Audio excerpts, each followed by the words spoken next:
Break के बाद स्वागत बढ़ते आगे। सरायकेला से बड़ी खबर है, जहां नीमडीह में दो समुदायों के बीच हिंसक झड़प हुई है।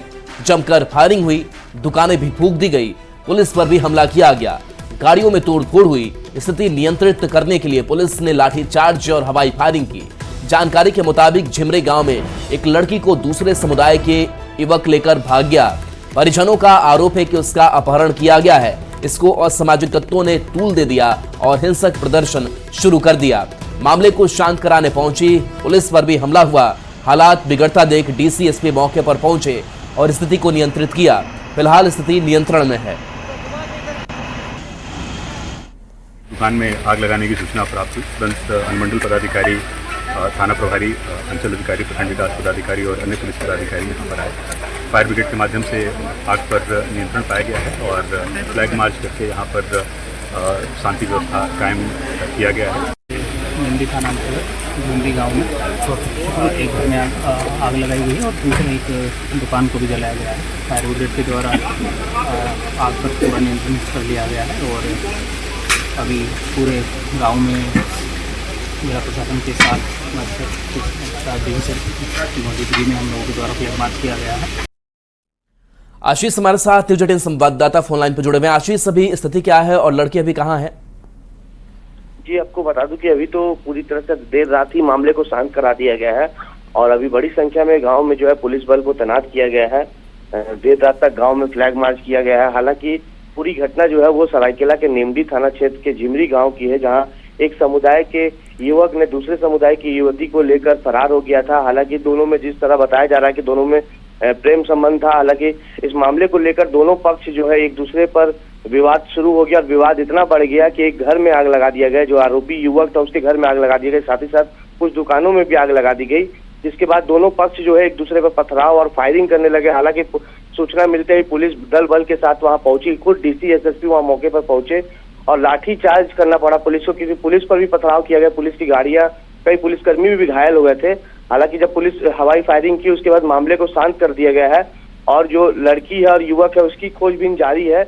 जिस तरह अभी पुलिस फिलहाल पूरे मामले को शांत कराकर परिवार का जो आरोप था लड़की के परिवार का कि लड़की का अपहरण किया गया है, फिलहाल इस मामले को शिकायत दर्ज करके पूरे दोनों को खोजबीन पुलिस जारी कर दी है। मगर लोगों से भी साफ तौर पर इस तरह की किसी तरह की अफवाह फैलाने पर सख्त कार्रवाई करने का भी निर्देश दिया है। फिलहाल अभी पूरी नीमडी थाना क्षेत्र के झिमरी गांव में मामला पूरा शांत कर दिया गया है। जी, शुक्रिया आशीष इस अपडेट के लिए आपका।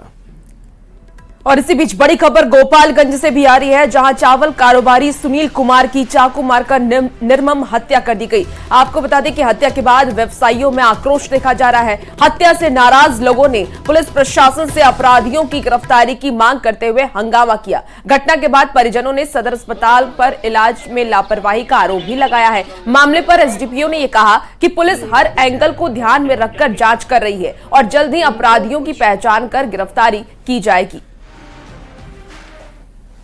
उनकी चाकू मार के हत्या कर दी गई है। अभी तक विवाद का कारण नहीं मालूम चला है। उनके पास जो रुपये था उसको लूटा भी नहीं गया है। ये कम्प्लीटली हार्डकोर मर्डर किया गया उनका साथ, कोई लूटपाट की घटना नहीं है। और प्रशासन इसमें अभी तक कोई कुछ भी नहीं कर पाई। यहाँ पे इलाज के कारण, बिना इलाज के कारण उनकी मृत्यु हो गई। जब यहाँ पर जो है आए थे पेशेंट सुनील कुमार, तो यहाँ पर जो है वो जिंदा थे और जो है हम लोगों से आग्रह कर रहे थे कि भैया हम लोगों को बचा लीजिए। और राइट साइड में जो है चाकू लगा था, उसमें कहीं कोई दिक्कत नहीं था, बैंडेज भी नहीं लगा उसमें जो है। आज अभी तक आप लोग जा करके देख लीजिए, एक जो है माने फर्स्ट एड के तौर पर जो होता है ना कि एक बैंडेज लगा दिया जाता है, वो बैंडेज भी नहीं लगा हुआ है।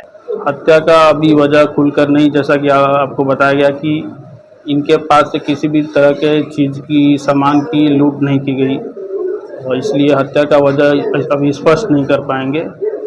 इसका हम लोग जांच कर रहे हैं। बिहार में पुलिस बार बार पिट जा रही है। कटिहार में लोगों ने शराब तस्कर के आरोपी को जेल से छुड़ाने के लिए थाने पर हमला बोल दिया। हमले में 5 पुलिसकर्मी घायल हो गए। लोगों ने पुलिसकर्मियों के मोबाइल भी छीन लिए। बिहार में फिर पिट गई पुलिस। कटिहार में पुलिस पर पथराव, डंडखोरा थाने पर हमला।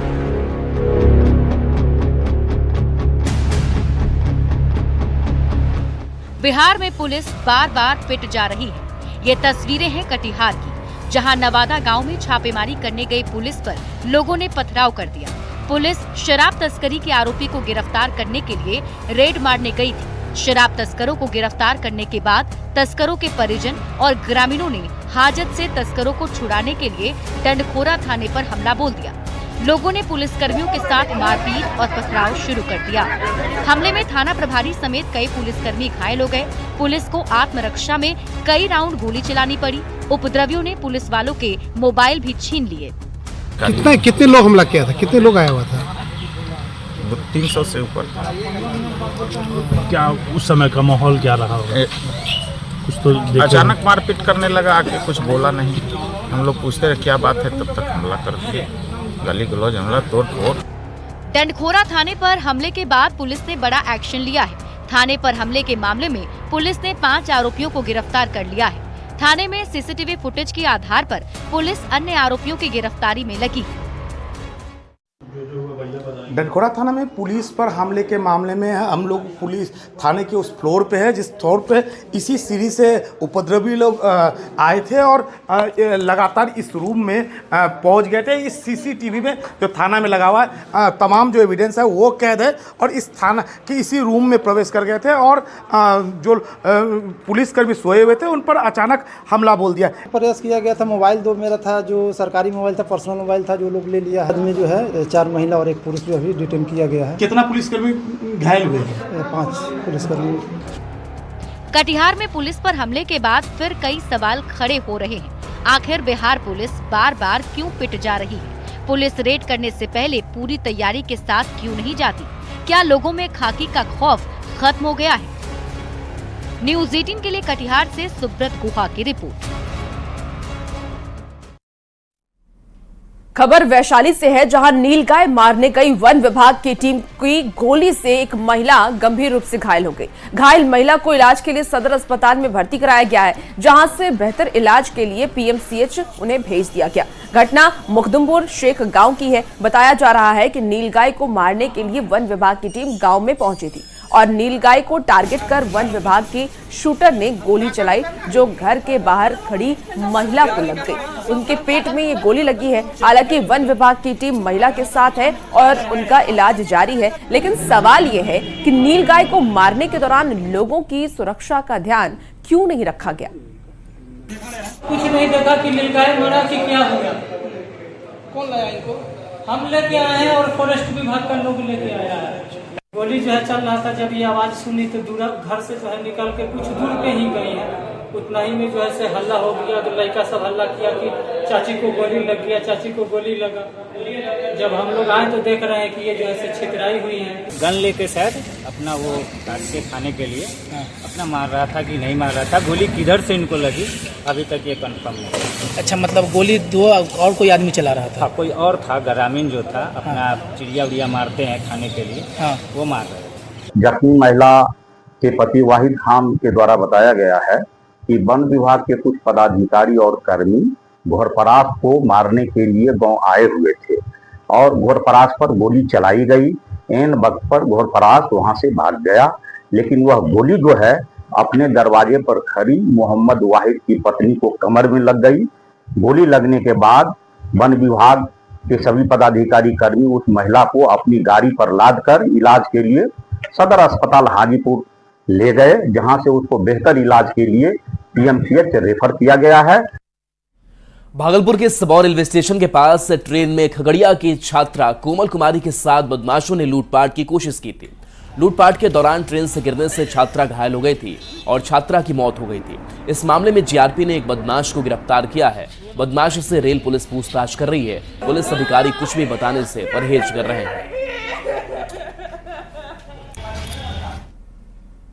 और नेता प्रतिपक्ष तेजस्वी यादव भोजपुर के लहरप्पा गांव पहुंचे। ये वही गांव है जहां कुछ दिन पहले बारात में अंधाधुंध गोलीबारी हुई थी और 3 लोगों की इसमें मौत भी हो गई थी। ऐसे में तेजस्वी यादव ने गांव पहुंचकर पीड़ित परिवार से मुलाकात की और मृतक के तीनों परिवार को 1 लाख और घायलों को 50-50 हजार के आर्थिक मदद का ऐलान किया। इस दौरान तेजस्वी यादव ने लॉ एंड ऑर्डर के मुद्दे पर प्रदेश सरकार को जमकर घेरा है। साथ ही ये भी कहा कि अगर 10 दिनों के अंदर आरोपियों की गिरफ्तारी नहीं हुई तो आरजेडी और महागठबंधन के लोग पूरे जिले में आंदोलन करेंगे। उन्होंने साथ में ये भी कहा कि विधानसभा में भी आरजेडी इस मुद्दे को पुरजोर तरीके से उठाएगा।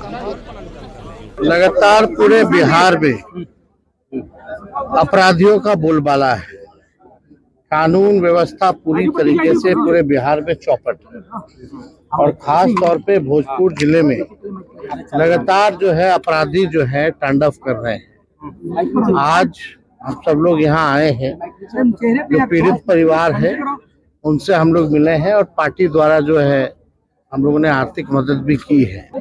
10 दिन के अंदर अगर वो उसकी गिरफ्तारी होती है तो ठीक है, नहीं तो भोजपुर में राष्ट्रीय जनता दल जो है इसको लेकर के महागठबंधन के हम सभी साथी बड़ा आंदोलन जो है इसको लेकर के हम लोग करेंगे। पहलगाम में आतंकी हमले के खिलाफ पूरे देश में गुस्सा है। हजारीबाग और सिमडेगा में लोगों ने खुद से ही बाजार बंद कर रखा और आतंकियों से इस बार आर्या पार करने की केंद्र सरकार से मांग की है। पूरी खबर जानिए इस रिपोर्ट में।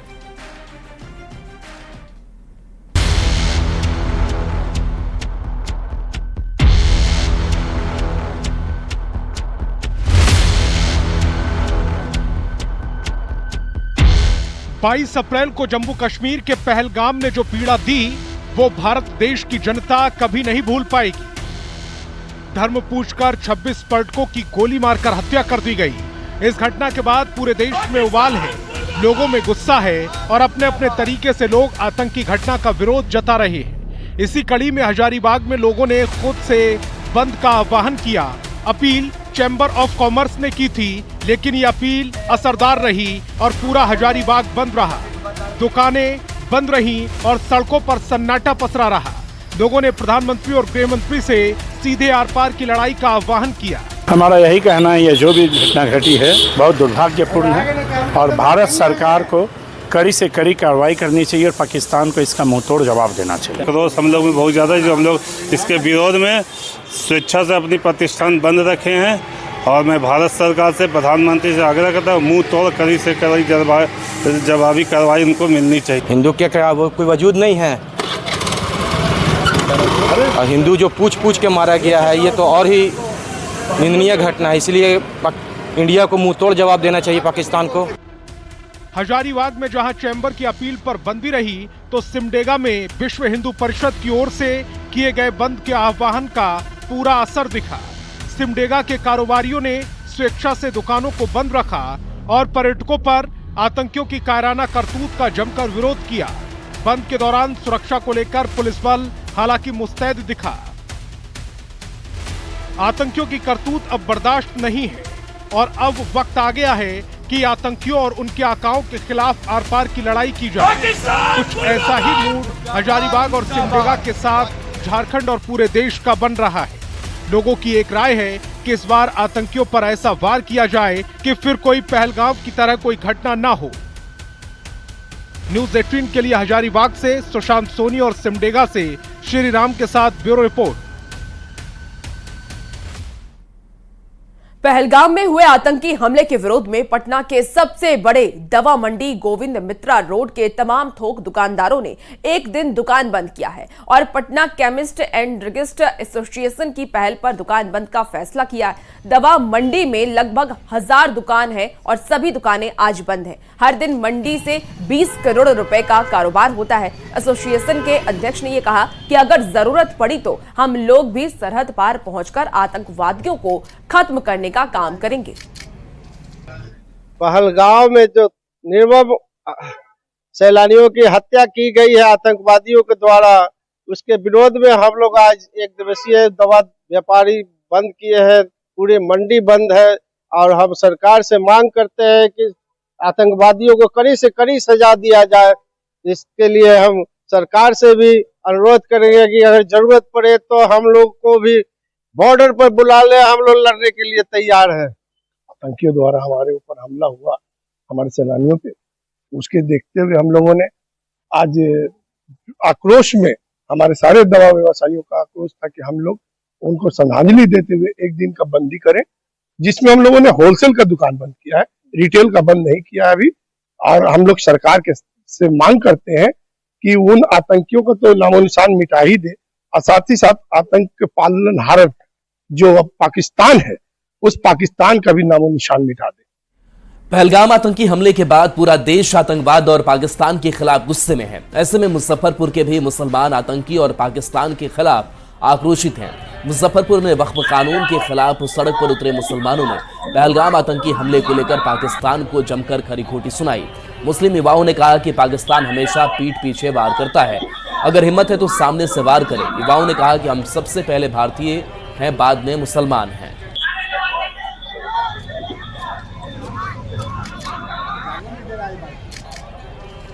पहलगाम आतंकी हमले के बाद अब देश के मुसलमान भी आतंक के खिलाफ एकजुट हो रहे हैं। मुजफ्फरपुर में हम हैं और मुजफ्फरपुर में आप देखेंगे कि वक्फ के खिलाफ जो है लोग एकजुट हुए हैं, लेकिन इसमें पहलगाम आतंकी हमले का भी जिक्र यहाँ पर जो मुसलमान समाज के लोग हैं, युवा हैं, वह कर रहे हैं। किस चीज को लेकर इकट्ठा हुए हैं और क्या कह रहे हैं? पहलगाम में जो आतंकी हमला हुआ है उसके विरोध में हम यहाँ पे खड़े हुए हैं। ये बहुत ही निंदनीय घटना है। आतंकी पीठ पीछे वार करता है। अगर मुकाबला करना है तो सामने से आके मुकाबला करो। पाकिस्तान मुर्दाबाद, पाकिस्तान मुर्दाबाद। क्या कहेंगे पाकिस्तान की इस कायराना हरकत को लेकर देश का मुसलमान क्या कहेगा? देश का मुसलमान हम भारत के नागरिक हैं, हम भारतीय लोगों के साथ हैं।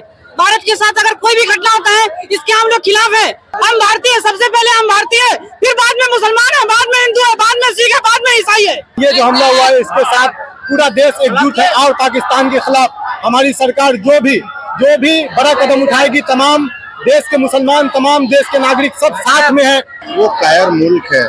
दरअसल वो हमेशा पीठ पीछे ही वार करना सीखा है।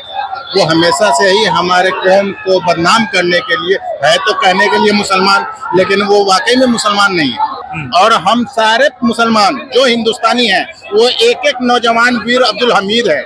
हम उसके टैंक ले करके उसके घर में घुसने की क्षमता रखते हैं। तमाम देखेंगे कि तमाम जो भी मुजफ्फरपुर के मुसलमान हैं, उन्होंने सीधे तौर पे कह दिया है कि पाकिस्तान ने जो कायराना हरकत की है उसके खिलाफ हम लोग हैं और मौका मिला तो हम सब पाकिस्तान के खिलाफ जो है युद्ध में शामिल भी हो जाएंगे और एक एक मुसलमान जो है वह अब्दुल हमीद बनकर पाकिस्तान से लड़ेगा। मुजफ्फरपुर से न्यूज़ 18 के लिए प्रियांक सौरभ।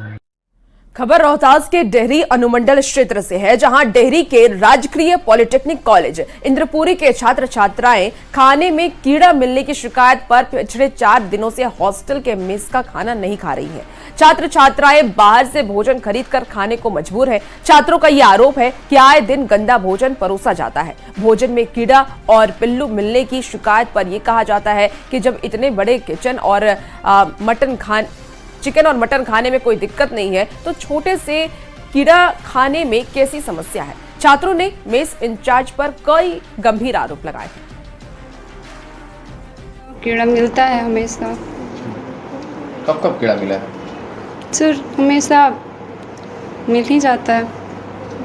लगभग ऐसे इधर तो कुछ दिन से रोज निकल जा रहा था, इस वजह से हम लोग कंप्लेंट भी किए, फिर भी निकल जा रहा था, तो इसीलिए हम लोग खाना खाना ही छोड़ दिए। यहाँ हॉस्टल में रहता हूँ। हॉस्टल में यहाँ खाना की बहुत सारी दिक्कतें हैं। जैसे में सर यहाँ पे 6 महीने से हम लोग रह रहे हैं। यहाँ पे हर एक सप्ताह में कीड़ा हमेशा निकलते रहता है। इसका कंप्लेन हम लोग सर के पास किए भी हैं। सर इसके बोलने पर हम लोग कार्रवाई वहाँ पे नहीं हुआ है। इसके लिए मैं इंक्वायरी कमेटी सेटअप कर दिया हूँ और जो कमेटी का निर्णय आएगा उसे मैं देखूंगा। देश के प्रधानमंत्री नरेंद्र मोदी ने वीडियो कॉन्फ्रेंसिंग के जरिए विभिन्न सरकारी विभागों और संगठनों में नवनियुक्त 51,000 से अधिक युवाओं को नियुक्ति पत्र दिया। पटना के अधिवेशन भवन में भी कार्यक्रम का आयोजन किया गया, जिसमें केंद्रीय राज्य मंत्री रामनाथ ठाकुर मौजूद रहे। उनकी मौजूदगी में 215 अभ्यर्थियों को नियुक्ति पत्र बांटा गया। 159 अर्थात 7.8 मेहनत के बदौलत जो नियुक्ति पत्र मिला है बहुत अच्छा, बहुत मैं भारत सरकार के प्रधानमंत्री जी को बहुत बधाई देता हूँ। उन्होंने बहुत अच्छा काम किया। इसके लिए मैं सेंट्रल गवर्नमेंट और फूड कॉर्पोरेशन ऑफ इंडिया और एंटायर ऑर्गेनाइजर्स को बहुत दिल से थैंक यू बोलना चाहती हूँ कि वो मुझे एक बहुत अच्छा अपॉर्चुनिटी दे रहे हैं जो मेरे स्किल्स को आगे अपने अप्लाई करने के लिए और जॉब में उसको यूज़ करने के लिए बहुत हेल्प होगा। तो I am very thankful for everything and support. Thank you very much. मेरा चयन department of post Indian ABPM में हुआ है। मैं नरेंद्र मोदी जी प्रधानमंत्री जी को धन्यवाद देता हूँ और